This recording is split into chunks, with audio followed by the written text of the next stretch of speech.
Hello friends, आप देख रहे हैं आपका YouTube channel study with tiger. दोस्तों, यदि आप इस चैनल पहली बार आ रहे हो तो प्लीज़ सब्सक्राइब करें हमारा चैनल और प्रेस बेल आइकन, जिससे आपको लेटेस्ट नोटिफिकेशन समय समय पर मिलता रहे। तो 50 क्वेश्चन हो चुके थे, ठीक है। प्रैक्टिस सेट का 50 क्वेश्चन हो चुका है और इसमें देखते हैं। आइए अगला प्रश्न, ठीक है। तो आइए देखते हैं। ओमान की राजधानी है मस्कट, बेरूत, जकार्ता, दोहा। तो ओमान की कौन सी राजधानी है? तो यहाँ पे है मस्कट है, ठीक है, मस्कट। निम्न में से किस राज्य की सीमा बांग्लादेश से नहीं मिलती? मेघालय, त्रिपुरा, मणिपुर, मिजोरम। तो यहाँ पे कौन सा होगा आंसर, बताइए। तो यहाँ पे जो होगा वो मणिपुर होगा, ठीक है। मणिपुर की सीमा जो है बांग्लादेश से नहीं मिलती, ठीक है। आइए देखते हैं अगला प्रश्न। भारत के किस राज्य को सिलिकॉन स्टेट के नाम से जाना जाता है? तो गोवा, आंध्र प्रदेश, कर्नाटक, केरल। तो इसमें कौन सा है सिलिकॉन प्रदेश, कौन सा होगा बताइए। तो यहाँ पे जो आंसर निकल के आएगा वो कर्नाटक होगा, ठीक है। तो सिलिकॉन स्टेट कौन सा है? तो कर्नाटक को कहते हैं, ठीक है। प्रतिवर्ष अंतर्राष्ट्रीय योग दिवस मनाया जाता है, कब मनाया जाता है बताइए। 21 जून, 22 जून, 21 जुलाई, 22 जुलाई, बताइए। अभी जल्दी ही मनाया गया था। तो ये मनाया जाता है 21 जून को, ठीक है। कब मनाया जाता है? 21 जून को मनाया जाता है, ठीक है। आइए देखते हैं अगला प्रश्न। चर्चित पुस्तक शेन वार्न सेंचुरी के लेखक हैं हर्ष भोगले, शेन वार्न, डगलस हेस। इनमें से कोई नहीं, बताइए। तो इसमें जो आंसर होगा वो होगा ऑप्शन बी, शेन वार्न ने शेन वार्न सेंचुरी के नाम से पुस्तक लिखा है, ठीक है। भारत की पहली महिला जो विश्व सुंदरी चुनी गई थी? लारा दत्ता, रीता फारिया, प्रियंका चोपड़ा, डायना हैडन। तो बताइए कौन थी? तो रीता फारिया थी विश्व सुंदरी, जो पहली महिला थी, रीता फारिया, ठीक है। आइए देखते हैं अगला प्रश्न। आगा खां कप संबद्ध है फुटबॉल से, बैडमिंटन से, कबड्डी से, हॉकी से। तो बताइए कौन सा होगा, बताइए।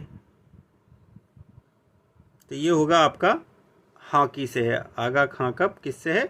हॉकी से है। संयुक्त राष्ट्र संघ का मुख्यालय कहाँ है? हेग में है, जेनेवा में है, पेरिस में है, न्यूयॉर्क में है। बताइए कहाँ पे है।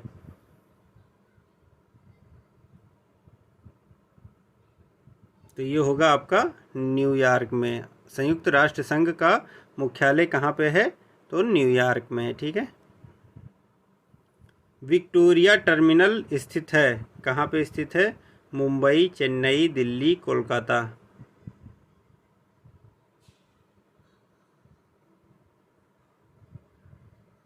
तो ये होगा आपका मुंबई, ठीक है। विक्टोरिया टर्मिनल स्थित है कहाँ पे? मुंबई में है।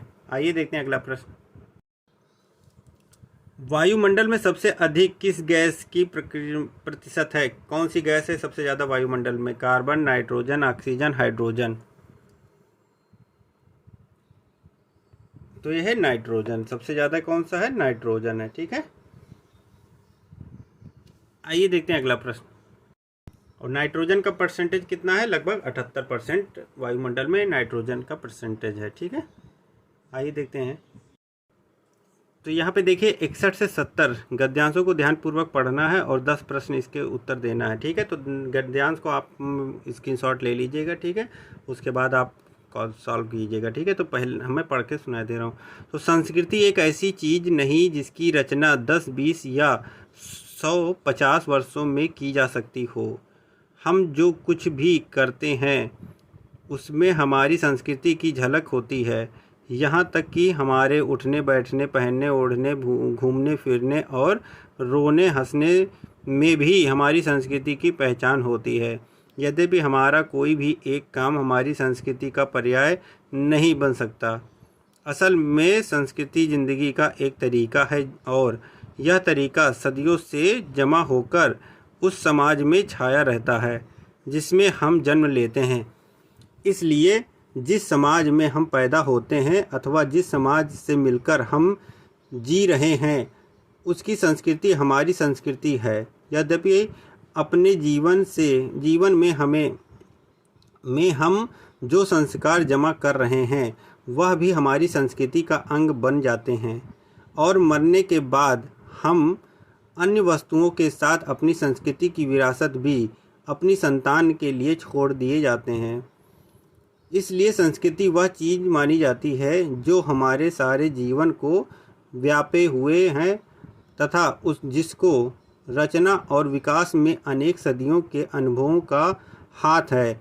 यदि नहीं बल्कि संस्कृति हमारा पीछा जन्म जन्मांतर तक करती है। अपने यहाँ एक साधारण कहावत है कि जिसका जैसा संस्कार है उसका वैसा ही पुनर्जन्म भी होता है। जब हम किसी बालक या बालिका को बहुत तेज पाते हैं तब अचानक कह देते हैं कि वह पूर्व जन्म का संस्कार है। संस्कार या संस्कृति असल में शरीर का नहीं आत्मा का गुण है, और जबकि सभ्यता की सामग्रियों से हमारा संबंध शरीर के साथ ही छूट जाता है, तब भी हमारी संस्कृति का प्रभाव हमारी आत्मा के साथ जन्म जन्मांतर तक चलता रहता है।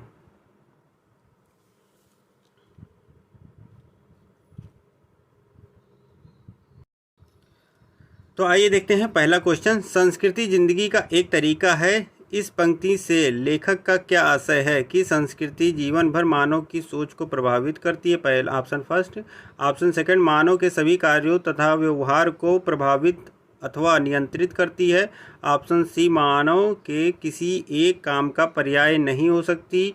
ऑप्शन डी, मानव को इस जीवन तथा भावी के लिए तैयारी करती है। तो बताइए कौन सा होगा इसका आंसर? तो इसका आंसर जो होगा मानव के सभी कार्यों तथा व्यवहार को प्रभावित अथवा नियंत्रित करती है। ठीक है, समझ में आ गया? आइए देखते हैं अगला प्रश्न। संस्कृति की व्याप्ति है मानव के उठने बैठने हंसने रोने में। ऑप्शन बी, जीवन के सभी क्रियाकलापों में। ऑप्शन सी, शरीर और आत्मा में। ऑप्शन डी, पूर्व जन्म और अगले जन्म में। बताइए कौन सा होगा इसमें? तो इसमें जो होगा ऑप्शन डी, पूर्व जन्म और अगले जन्म में। ठीक है, आइए देखते हैं अगला प्रश्न। संस्कृति निरंतर प्रवाहमान है क्योंकि। ऑप्शन ए, संस्कृति जिंदगी को जीने की एक विशेष पद्धति है। ऑप्शन बी, हमारे जीवन के संस्कार भावी पीढ़ी को संस्कृति के अंग रूप में मिलते हैं।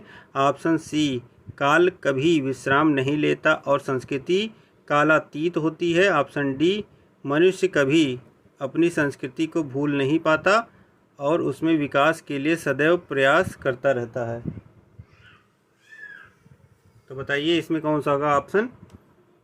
तो इसमें जो आंसर होगा वो ऑप्शन बी होगा। ठीक है, हमारे जीवन के संस्कार भावी पीढ़ी को संस्कृति के अंग रूप में मिलते हैं। अगला प्रश्न है, सभ्यता और संस्कृति में मूल अंतर यह है कि सभ्यता ऑप्शन ए नित्य है, संस्कृति अनित्य। ऑप्शन बी, असीमित है, संस्कृति सीमित है। और ऑप्शन सी का प्रभाव परिमित है, संस्कृति का अपरिमित। ऑप्शन डी का संबंध इहलोक है, संस्कृति का परलोक से। तो बताइए कौन सा होगा इसमें आंसर? तो इसमें होगा ऑप्शन सी जो है वो सही उत्तर हो जाएगा। ठीक है, का प्रभाव परिमित है, संस्कृति का अपरिमित। ठीक है, इस गद्यांश का सर्वाधिक उपयुक्त शीर्षक है तो क्या होगा? संस्कृति की व्याप्तता, संस्कृति की महत्ता, संस्कृति आत्मा का गुण, सभ्यता और संस्कृति। तो इसमें कौन सा होगा? तो इसका आंसर होगा संस्कृति की महत्ता।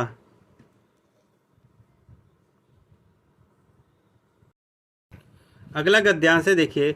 प्राचीन काल में जनक महाराज विदेह में राज्य करते थे। मिथिला विदेही की राजधानी थी। मिथिला नगरी में राजमहल के आसपास कोई 1000 संन्यासियों की पर्णकुटियाँ थी। मिथिला के सिंहासन पर बैठने पर भी महाराज जनक को फकीरों का शौक था। कहा जाता है कि महाराज जनक ज्ञानी थे। वे इस तरह राजकाज चलाते थे कि मानो स्वयं परमात्मा के विनयशील सेवक हैं।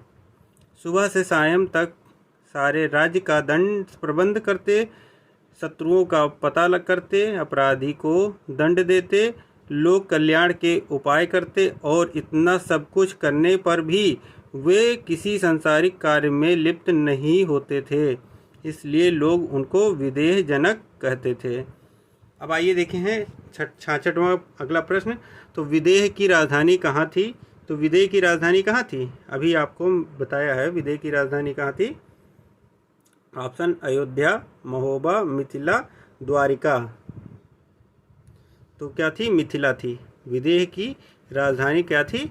विदेह की राजधानी मिथिला थी। ठीक है, तो यहाँ पे देखिए मिथिला विदेह की राजधानी थी, इसमें लिखा हुआ है। ठीक है, अगला प्रश्न है महाराज जनक राज्य चलाने के लिए क्या क्या करते थे? तो बताइए। ऑप्शन ए राज्य का प्रबंध करना, दंड अपराधियों को दंड देना, लोक कल्याण के लिए कार्य करना, उपरोक्त सभी। तो इसमें कौन सा होगा आंसर?